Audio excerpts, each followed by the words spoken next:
औज़ बिल्लाहि मिनश शैतानिर रजीम, बिस्मिल्लाहिर रहमानिर रहीम। मैं सैयद शाह हामिद हुसैन शितारी, सदर ऑल इंडिया मजलिस इनकलाब मिल्लत, वो सदर ऑल इंडिया सुन्नी उलमा बोर्ड हैदराबाद के अवाम, खुसूसन उन जियाले लोगों से मुखातिब हूँ जो इंसाफ पसंद है। ये हम जो एहतजाज कर रहे हैं उसकी वजह यह है कि उत्तराखंड में हल्द्वानी के मुकाम पर जो मस्जिद को गिराया गया, मदरसे को जो गिराया गया, वो गैर कानूनी है। और हम ये चाहते हैं कि हुकूमत ऐसे गैर कानूनी काम ना करे जिसकी वजह से फिजा खराब होती है। और ये फिजा को रोकने के लिए हम जद्दोजहद कर रहे हैं कि अमन कायम हो और जो है हिंदुस्तान के अवाम अमन के साथ जिंदगी गुजारे। हमारा मकसद ये है कि हमारा मुल्क जो है गंगा जमनी तहजीब से ताल्लुक़ रखता है, यहाँ पर कोई भेऊ भाई बात नहीं है। और इस लिहाज से हैदराबाद एक तारीखी शहर है, अदबी शहर है, सियासी शहर है। हम ये चाहते हैं कि पूरे हिंदुस्तान में हमारी आवाज़ पहुँचे और साइलेंट एहतजाज करे। ये हमारा साइलेंट एहतजाज सिर्फ अमन व अम्मा के कायम करने के लिए और उसकी बरकरारी के लिए कर रहे हैं। हम हुकूमत से दरख्वास्त करते हैं कि हमारी आवाज़ जो है उत्तराखंड की जो जिम्मेदारों तक पहुंचाई जाए। बोले यूनाइटेड फेडरेशन के जेर एहतमाम आज तारीखी चार मीनार के पास हम एक पुरअमन एक मुजाहरा किए हैं, खामोश मुजाहरा, जिसमें हम कोई नारेबाजी या किसी के खिलाफ कोई नारे नहीं लगाए, क्योंकि हमारा मुल्क जमहूरियत है और हर शहरी को अपने मुल्क के कानून की हिफाजत करना है। और हम उसी की खातिर हमारा ये पैगाम हम सारे मुल्क में ये पहुंचाना चाहते हैं कि आज जो उत्तराखंड में और दिल्ली में दीगर मकामात पर जो मसाजिद, दरगाहों और मदरसों के ऊपर जो बुलडोजर चल रहा है और जो गैर कानूनी तौर पर काम हो रहा है, हम उसके खिलाफ पुरअमन हम अपना एहतजाज दर्ज करने के लिए यहाँ पर आए हैं। और हम ये हुकूमत हिंद से और हम जो है ना जमहूरियत पसंद अवाम से और हमारे हिंदू भाइयों से हम ये अपील करते हैं कि मुल्क में जहाँ कहीं भी किसी के भी ताल्लुक से अगर कोई गलत कदम उठाया जा रहा है तो हमारा ये जमहूरी हक है कि हम अपना एहतजाज जो ना हम हुकूमत में पूरा अमन तौर पर कानून के दायरे में दर्ज कराएं।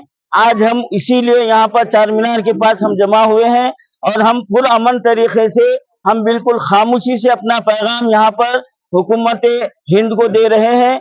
और हुकूमत हिंद से हम ये मुतालबा करते हैं कि मुल्क में जमहूरियत की बका के लिए, कानून की पासदारी के लिए, कानून की हिफाजत के लिए जो भी इक़दाम हो सकते हैं वो किए जाएं और मुल्क के अवाम में जो अमन व आशी का हमारा मुल्क गहवारा है, आज हिंदू मुस्लिम इत्तेहाद हमारे रगों में बसा हुआ है और हम हिंदू मुस्लिम इत्तेहाद के अलमबरदार है। और हम हुकूमत हिंद से यही चाहते हैं कि हमारी जो गंगा जमनी सदियों से पुरानी हमारी जो तहजीब है वो तहजीब बरकरार रहे और जो फिरका परस्ती का जहर जो घोला जा रहा है उसके हम खिलाफ जो ना आवाज उठा रहे हैं, क्योंकि हमारा मुल्क एक जो ना हमारा मजहबी जो मुल्क है। ये हमारे मुल्क में बेशुमार मज़ाहिब के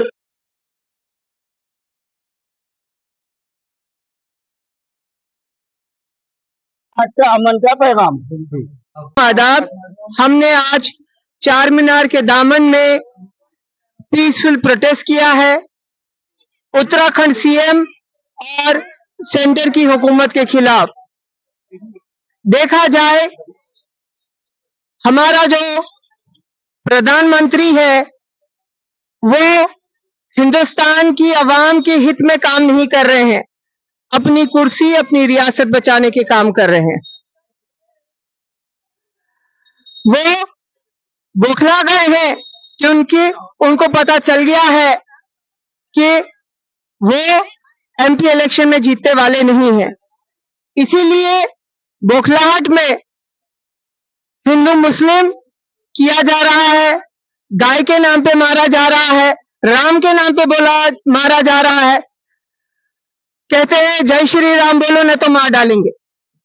कितनी ही अफसोस की बात है। हमारी बदनसीबी है कि हमारे को ऐसा प्रधानमंत्री मिला। इस प्रधानमंत्री ने कभी प्रेस बाइट नहीं दिया। इस प्रधानमंत्री ने 1 साल का हिसाब नहीं दिया कि 1 साल में देश के लिए क्या किया, या 5 साल में देश के लिए क्या किया, या अब 10 साल हो गए इनकी हुकूमत को, 10 साल में देश के हित में क्या काम करे। खैर, देर आए दुरुस्त आए, अब उलमाए दीन भी निकले हैं एकजुट होकर आवाज उठाने के लिए। यही अगर ये लोग पहले निकले होते, अपना मुर्दा होने का सबूत नहीं पेश किए होते, तो आज ये दिन देखना नहीं पड़ता था। हमें देखना चाहिए और समझना चाहिए कि पूरे हिंदुस्तान में मुसलमानों का पॉलिटिकल रिप्रेजेंटेटिव कोई नहीं है जो उनकी नुमाइंदगी करे, उनके हक में आवाज उठाए, और कोई भी ऐसा शख्स नहीं है जो एक आवाज बुलंद करे और उसकी आवाज पे जो है सब लोग लब्बैक बोले। लीडर कौन है जो अपनी बात मनवाए और उसकी बात पे जो है अवाम लब्बैक बोले, वो लीडर है। मैं तो अवाम को लीडर समझती हूं, क्योंकि अवाम जो है अपनी बात मनवाती है। अपने आप को लीडर समझती हूं मैं, क्योंकि जितने भी मुसलमान पॉलिटिशियंस हैं वो सिर्फ अपने मुफाद के लिए जीते हैं। उनका बस चले तो पूरी कौम को बेच डालेंगे। इसलिए हम सबको एकजुट होने की जरूरत है, एक आवाज होने की जरूरत है। नरेंद्र मोदी समझता है कि हिंदुस्तान के मुसलमानों को मार डालेगा, खत्म करेगा। हिंदुस्तान में 17 करोड़ मुसलमान है, क्या उनको मारना आसान है? नामुमकिन है। कुछ उम्मत पे, कुछ लोगों पे आप जुल्म कर सकते हैं, लेकिन आप पूरी कौम को खत्म नहीं कर सकते हैं, क्योंकि ये कौम जो है खैर की कौम है, खैर उम्मत है। आप इसको एकदम खत्म नहीं कर सकते। आप चाहे हिंदुस्तान की पूरी फौज, पूरी पुलिस पीछे भी लगा लो, फिर भी इस कौम को आप खत्म नहीं कर सकते, क्योंकि ये कौम अब जिंदा कौम हो गई है। ये कौम अब एकजुट हो गई है, एक आवाज हो गई है। नरेंद्र मोदी, तुम्हारी ये बौखलाहट बता रही है कि तुम और तुम्हारी हुकूमत खत्म होने वाली है। इंशाअल्लाह आने वाले इलेक्शन में तुम्हारे पिछवाड़े पे लात मारने वाली है ये हिंदुस्तान की आवाम। और हिंदुस्तान की आवाम जो है ऐसे हुक्मरान को ठहराएगी जो सेक्युलर होगा, जो अवाम के बीच में रह के अवाम का काम करेगा, अवाम के मसले मसाइल हल करेगा, हिंदुस्तान को जोड़ने की कोशिश